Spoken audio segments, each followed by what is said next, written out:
Hello chess friends and welcome to Jozarov's chess channel and welcome to the Computer Chess Championship Season 11 Round 3.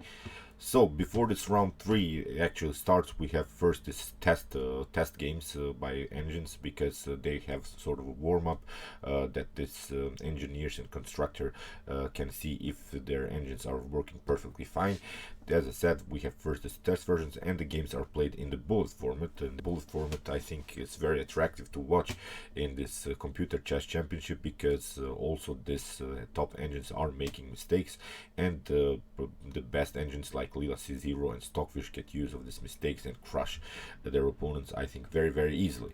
The game that I wanted to show you today, it's a game in this King's Gambit. I've analyzed now many King's Gambit games, and I've came to one particular conclusion, that basically in this King's Gambit, Black has only one move that helps him out after this very annoying King's Gambit attack, and it's the move knight on f6. So in the game that I wanted to show you today between Leela C Zero and Houdini didn't play this knight on f6 move, went into a h5 line. Again, it get crushed by Leela C Zero, because I've seen now Leela C Zero play really some great and perfect games in this King's Gambit. Although I'm not sort of a King's Gambit fan myself, because you have to really be a tactical beast in order to get out of this tactical mess and maybe try to checkmate your opponent even. But I wouldn't recommend you to play it if you're not really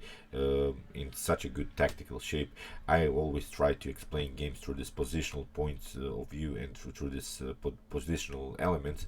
In the King's Gambit, basically we don't have positional elements at all. It's really straightforward. So let's see the game with white pieces. We have Leela C Zero against this other nice engine Houdini. So e4 here by Leela C Zero, and we have e5 by Houdini. We have f4, the King's Gambit, and e takes f4. We have knight on f3, and now h5. And I've explained now many times, this h5 leads really white into a better position, because the best way really to battle against the King's Gambit is, I think, the move knight on f6. I've explained in my previous videos of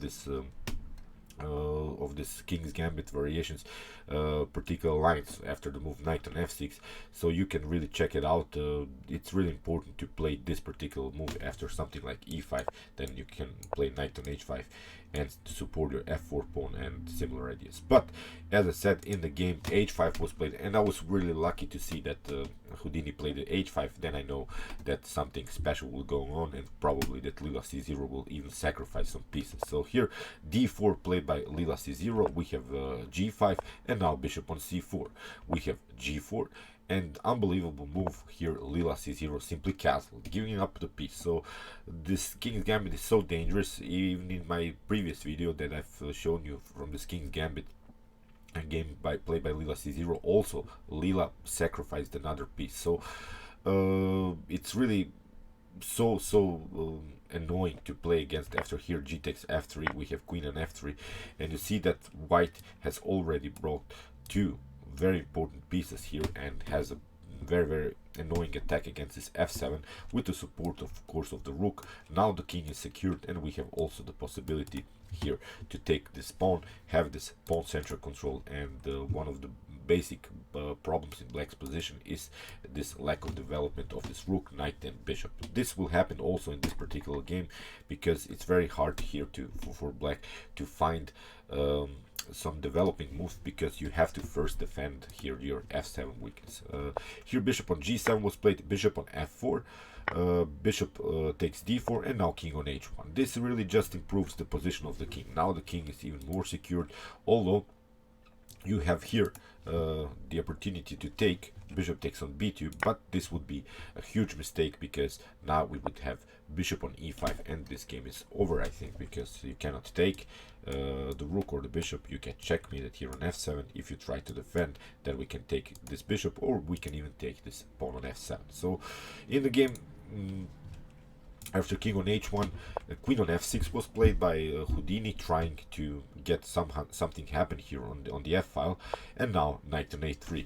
Again, I'm pointing you out, if you take bishop on b2, then here is a very dangerous line, knight on b5. If you take the rook, then we have knight on c7.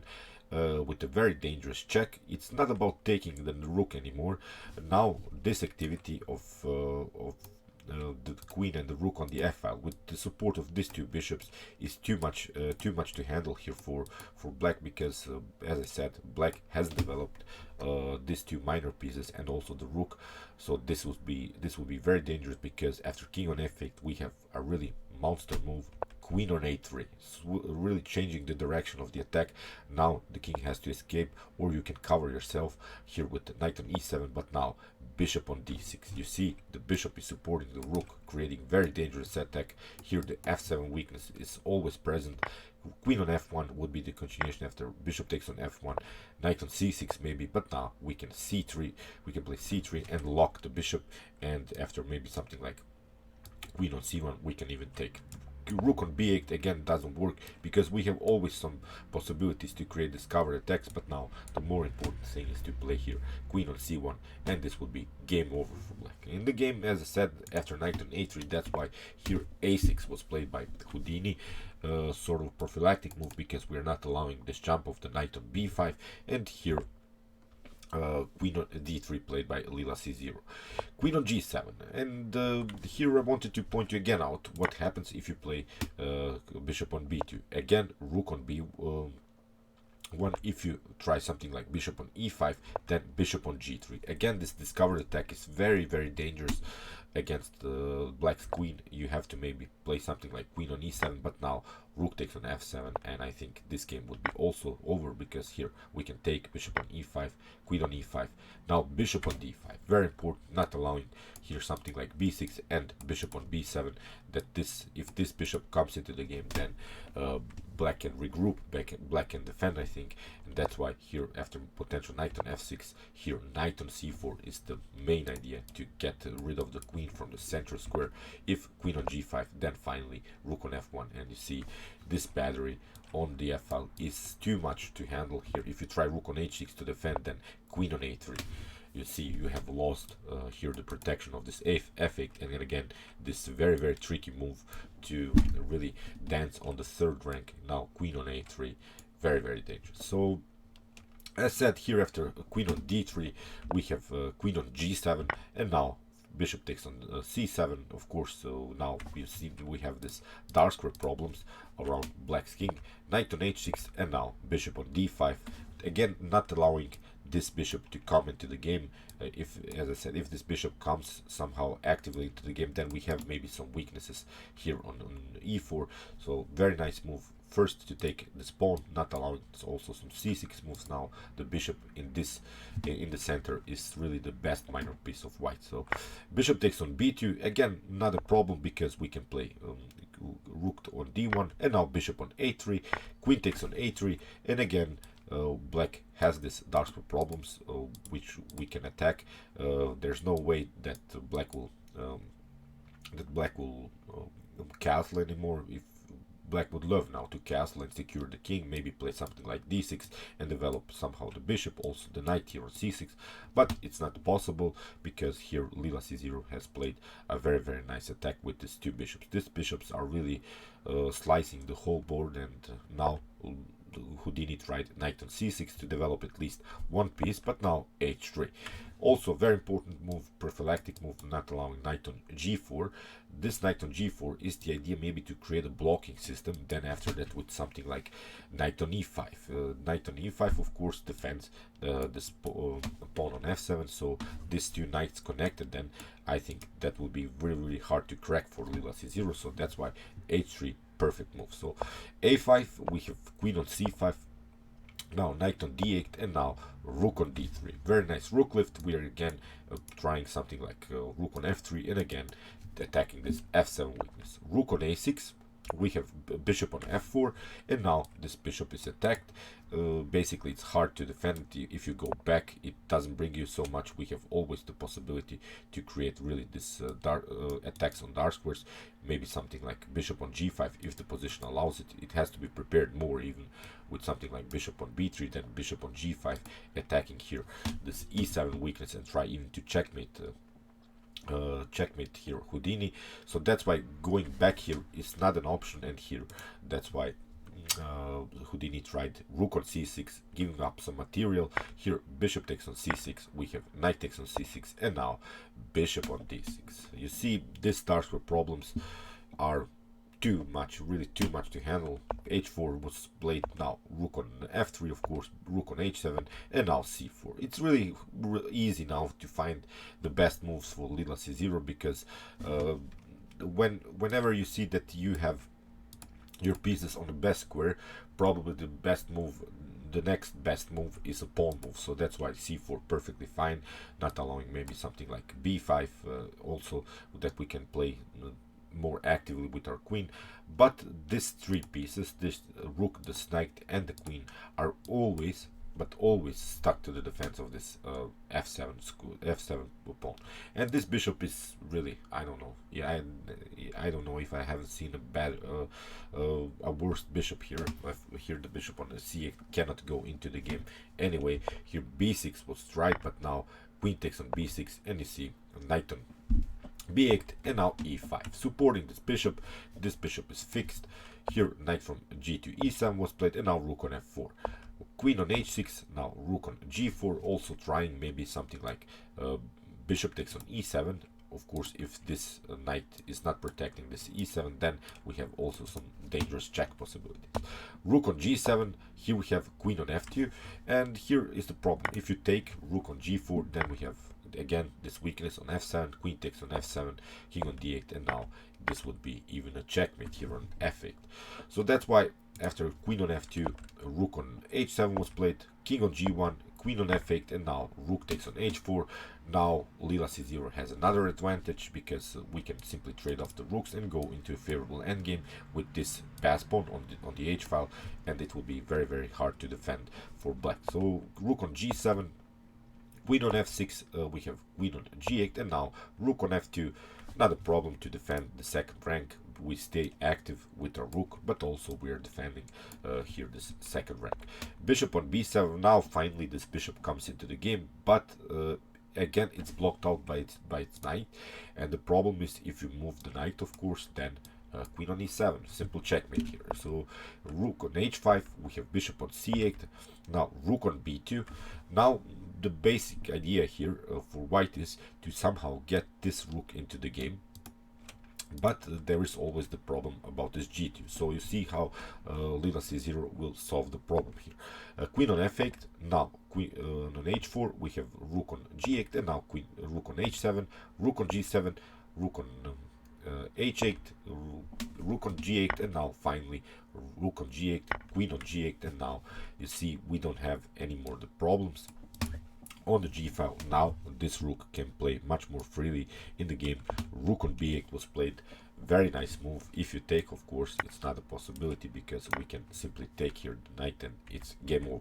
So that's why queen on g7, we have rook on a8, again the same idea. If you take this pawn, you get checkmated on e7.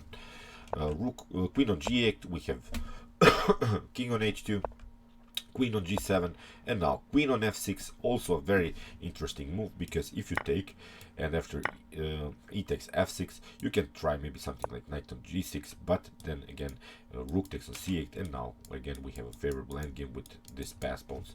It's game over. So a3 here played by Stockfish. Queen on g8, we have queen on h4, king on d8, getting this king on a very dangerous square, because now the king is here discoverably attacked by the queen.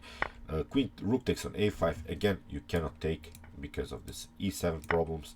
That's why here bishop on b7 was played, and now rook on b5, bishop on c8, rook on b3, probably with the idea here to go and change the direction with the rook on g3, attacking the queen. Then the queen doesn't have good squares, the queen has to go maybe even to f8, e8 or similar ideas. Queen on f8 was played, and now queen on f6, very nice move. You see how Leela C Zero squeezes really Houdini in this position. All of these minor pieces are really stuck, they cannot move anyway, and this bishop has basically only one square, but it's game over. So king on e8, we have rook on g3, knight on g8, Now bishop takes the queen on f8, knight takes on c6, we have f6, pardon me, e takes f6, and now king on f8, and this is really favorable endgame here for white, because of course white has only the rook against two minor pieces, but the problem is that we have two pass pawns on the a file and also on the h file. So the problem is that you can never attack these two pawns with two of your minor pieces, because if you get deflected by this pawn, by this a pawn, then of course we can push this h pawn. So that's why you cannot go on both sides and protect it. So this is really a theoretical endgame that is really favorable for white. So in an opening, if you have maybe an opening with so many pawns on the board, with so many pieces on the board, if you would have maybe the rook against two minor pieces, then it wouldn't be good. But here in an endgame, this is perfectly fine, and this is completely winning for white. So rook on g5, d6 was played. Now we have rook on d5, king on e8, and now we can take another pawn. Knight on d8, h4, we have bishop b4, we have king on g3, knight on b7, rook on b6, of course, attack the knight, bishop on c8, and now you see the problems. You cannot go on both sides. Now this pass pawn is uncatchable for black. Knight on d8, we have simple h6, bishop on f5, but now we can push this pawn. You see the problems. Really great endgame technique. King on d7, a5, we have king on c7. Now staying on the b file, because we are not allowing the king to go on the b file. We are cutting off this b file.